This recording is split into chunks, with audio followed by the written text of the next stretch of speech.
நடிகை சரோஜாதேவி கட்டியிருந்த காஸ்ட்லியான புடவையில பட்ட 2, 3 சொட்டு காஃபி கரை. அத பார்த்த எம்ஜிஆர், அடுத்த நாளே நடிகை சரோஜாதேவிக்கு குடுத்த இன்பதிர்ச்சி என்னங்கிறத பத்தி இந்த வீடியோல பார்க்கலாம். அந்த காலத்துல தமிழ், தெலுங்கு, ஹிந்தி அப்படின்னு கொடிகட்டி பறந்த சினிமா கம்பெனிகள்ல விஜயவாகினி ஸ்டூடியோவும் ஒண்ணு. திரையுலக ஜாம்பவான்கள் அப்படின்னு சொல்லப்படுறவங்கள்ல முக்கியமானவர் தான் நாகிரெட்டி. நாகிரெட்டி என்.டி. ராமராவ வச்சு எடுத்த ராமுடு பீமுடு அப்படிங்கிற படம் ஆந்திராவோட மூல முடுக்கெல்லாம் என்டிஆரை கொண்டு போய் சேர்த்துச்சு.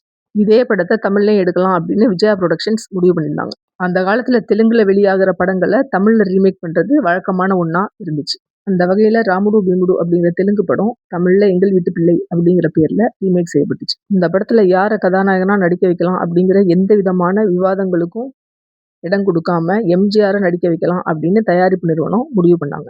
எம்ஜிஆருக்கு ஜோடியா யாரை போடலாம் அப்படிங்கிறப்ப நடிகை சரோஜாதேவி பொருத்தமா இருப்பாங்கன்னு நினைச்ச நாகிரெட்டி சரோஜாதேவி வீட்டுக்கே நேர்ல போய் அவங்க கிட்ட பேசி சம்மதமும் வாங்கினார். எங்கள் வீட்டு பிள்ளை படத்தை பத்தின அறிவிப்பு வெளியானுச்சு.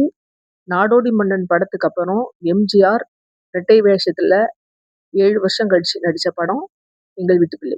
அந்த காலத்திலேயே எங்கள் வீட்டு பிள்ளை படத்தை ரொம்ப பிரம்மாண்டமா எடுத்திருந்தாங்க. எங்கள் வீட்டு பிள்ளை படம் வெளியாகி ரசிகர்கள் மத்தியில நல்ல வரவேற்பு பெற்றதோட இப்ப வரையிலும் பேசப்பட்ட ஒரு படமா இருக்கு.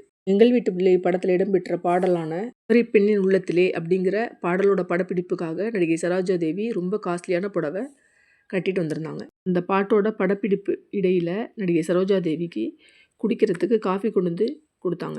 அப்போது கொடுத்த அந்த காஃபியில் 2, 3 சொட்டு அவங்க கட்டியிருந்த அந்த புடவையில் சிந்திடுச்சு. அதை பார்த்த எம்ஜிஆர் நைட்டோட நைட்டாக வெள்ளியில் ஸ்ட்ரா வச்சு மூடி போட்டு இருக்கிற ஒரு டம்ளர் ஆர்டர் பண்ணி அடுத்த நாள் படப்பிடிப்பில் சரோஜாதேவிக்கு பரிசாக கொடுத்தாரு. வெறும் டம்ளரை பரிசாக கொடுத்தா நல்லா இருக்காது அப்படின்னு அதோட சேர்த்து ஒரு வெள்ளித்தட்டையும் பரிசாக கொடுத்தாரு. இந்த விஷயத்த நடிகை சரோஜாதேவியே நடிகர் மனோபாலாட்ட ஆதவன் படப்பிடிப்பு தளத்தில் சொல்லியிருக்காங்க. இந்த வீடியோ உங்களுக்கு பிடிச்சிருந்துச்சுன்னா லைக் பண்ணுங்கள், ஷேர் பண்ணுங்கள், சப்ஸ்கிரைப் பண்ணுங்கள், மறக்காமல் கமெண்ட் பாக்ஸில் கமெண்ட் பண்ணுங்கள். நன்றி.